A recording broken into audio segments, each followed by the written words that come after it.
Assalaamu calaykum saaxiibayaal, soo dhowaada. Sheekadana maanta waxay ku saabsan tahay shimbirtani iyo wiilkani. Wiilkan iyo shimbirtani waxay ku saaxiibeen tuulo. Kadib wiilkani maalin maalmaha ka mid a isaga oo tuulada iska jooga ayuu arkay shimbirta yare aadka u quruxda badan leh. Kadib wuxuu go'aan ku gaadhay inuu la saaxiibo shimbirtan yar. Kadib shimbirtu waxay ku tidhi, anigu bini'aadamka lama saaxiibi karo, waayo hadhow way ay dilayaan, kumana aamini karo. Kadib wuxuu ku yidhi, maya sidaad moodaysid maaha, anigu nin aad u wanaagsan baan ahay, hooy baan keligay galaa, markaa cidlo ayaan ahay, waxaan doonayaa inaad ila saaxiibto oo aad guriga ii raacdo. Kadib shimbirtii yarayd waa ay ka ogolaatay, waa ayna soo raacday, waxayna ku tidhi laakiin ogow inaad i disho uma baahni, miskiin yar ayaan ahay ee ha i dilin. Kadib ninka waa uu soo kaxaystay, nin aad u wanaagsan buu ahaa, wuxuuna ku yidhi waad arki doontaa inaan ku dilo iyo inaan ku dhaqaaleeyo. Kadib wiilkii iyo shimbirtii yarayd waxa ay yimaadeen guriga, kadibna gurigiisa ayuu ku soo dhoweeyey, wuxuuna kala baray qolalka gurigiisa.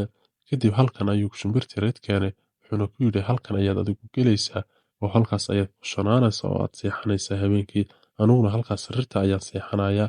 Waxaynu noqonay buu ku yidhi saaxiibo aad isu jecel. Kadib shimbirtii yarayd wuu u sheekaynayaa oo wuxuu uga sheekaynayaa taariikhdiisii. Shimbirtu sidoo kale waxay uga sheekaysay taariikhdeedii. Ninku wuxuu ku leeyahay anu waxaan ahay nin iskaga nool tuuladaasi oo weliba keligii ku nool oo dadka aan isdabeecad fahmin. Markaa go'aan waxaan ku gaadhay xayawaanka kiisa ugu dabeecadda wanaagsan inaan iskala saaxiibo. Kiina wuxuu uu noqday adiga ayuu ku yidhi shimbirtii yarayd. Kadib shimbirtii waxay ku tidhi waa sax, saaxiibtinimadaada waan soo dhoweynayaa oo waan ku aaminayaa, insha Allah waxay noqon doonaa saaxiibo aad isugu dhow. Kadib waa iska wada sheekaysteen oo waxa ay isdareensiiyeen in ayna kala baqaynin. Kadib shimbirtii yarayd waxay ka waraysatay noloshiisa iyo sababaha uuna bini'aadamka ula saaxiibin. Kadib wuxuu ku yidhi bini'aadamku waa iska hawlo badan yihiin. Waqti yar ka bacdi waxay u soo baxeen xaggan iyo beertii quruxda badnayd ee uu wiilkan iska joogi jiray. Kadib bartan ayay iskaga ciyaarayaan oo ay isku waraysanayaan, wuxuuna u soo guraa midhaha si ay u cunto.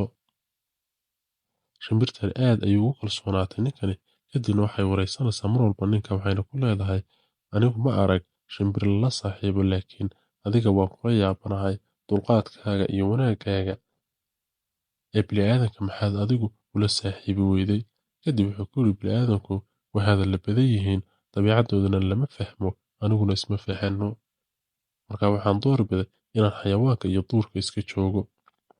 Kadib waxay ku tidhi waa caadi, oo waxay iska bilowdeen inay wada ciyaaraan oo ay iska boodboodaan. Kadib shimbirtii yarayd sidoo kale waa iskala ciyaaraysaa maadaama ay heshay saaxiib bini'aadan oo wax kasta le ka celin karaya.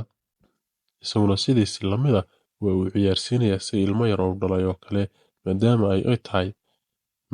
ay tahay saaxiibadiisa kaynta iyo duurka. Kabacdi waxay yimaadeen gurigii oo sidii caadigeed waxay ku soo laabteen ilaa iyo gurigii. Haddaba mushkilad weyn ayaa dhici doonta, laakiin mushkiladani waa mushkilada la yidhaahdo ka fiirso intaadan falin. Xagga dambe muuqaalka ayaynu ku arki doonaa. Maalin kaloo ka mid ah maalmaha sidoo kale waxay iska joogaan duurka oo waxay soo gurteen murihii, waxayna soo urursadeen waxay midho soo urursan karayeen. Kadibna halkan gurigooda agtiisa intay yimaadeen ay iska wada sheekaysanayaan. Shimbirtan waxay weydiisaa su'aal wal oo maskaxdeeda ku jirta si uu uga jawaabo, kadibna si yaro wanaagsan ayuu uga jawaabaa. Wiilkana shimbirta waxa uu huray naf iyo maal, wax walbana waa uu siiyey. Shimbirtii yaraydna aad ayay ugu kalsoonaatay oo isagay habeen iyo maalin la joogtaa, waxayna noqdeen labo cidlada ka wada raysta. Haddaba maalin maalmaha ka mid a ayaa shimbirtii yar waxay aragtay duqsi yar oo ka saaran xagga madaxa. Kadib waxay soo qaadatay bud si ay duqsigaasi u disho, jacayl u qabto wiilkani. Kabacdi ushii way soo qaadatay, waxayna u soo dhaqaaqday xaggan iyo wiilkii. Kadib wiilkii iyadoo la dul taagan ayuu kor u booday, kadibna waxa uu arkay budkii oo ay la dul taagan tahay. Kadibna wuxuu ku yidhi muxuu ahaa budkan aad ila dul joogtaa oo maxaad ii dilaysaa? Kadib waxay ku tiri kuma dilaynin ee adiga ayaa moodayay duqsigii ku saaray ayaan dilayay. Kadib aad ayuu xanaaqay, wuxuu yidhi anigaa maskursaday, been baad ii sheegaysaa, hadda ayaan ku ogaaday oo waxaad doonaysa inaad i disho. ileen duqsi laguma dul dilo qof bini'aadane. Kadib aad ayay u xanaaqday, waxay ku tiri saad moodaysid maahe ka fiirso. Kadibna wuxuu ku yidhi lagama yaabo, waayo waan ku fahmay. Anigu oo hurda iyada rabtay inaad iga gaadhsiiso oo aad i disho. Hadda ayaan kuu dhammaynayaa adiga, waan qoorta ku goynayaa. Kadib aad ayay u oyday, waxayna tidhi maya, maya sidaad moodaysid maaha, ka daa. Kadib wiilkii, wiil aad u dabeecad xun ayuu ahaa, kabacdina aad ayuu u xanaaqay, wuxuuna yidhi, budkaasi aad haysato anigoo arkaya ma inaan ku daayo mise inaan qoorta kaa gooyo. Shimbirtan waxay ku tiri, maya sida aad moodaysid maahe, khalad ha samaynin, waxaan nahay saaxiibo aad isugu wanaagsan.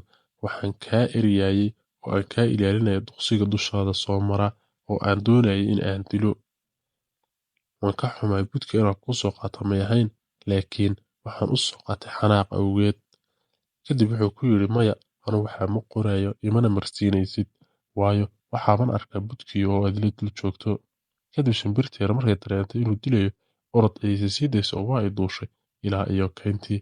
Kabacdina isagoo ka soo daba cararay, isagoo mididiisii daba sita si uu u soo qabto shimbirta yar oo uu dilo, laakiinse ma gaadhayo. Dulucda sheekada ayaa ah ka fiirso intaadan falin.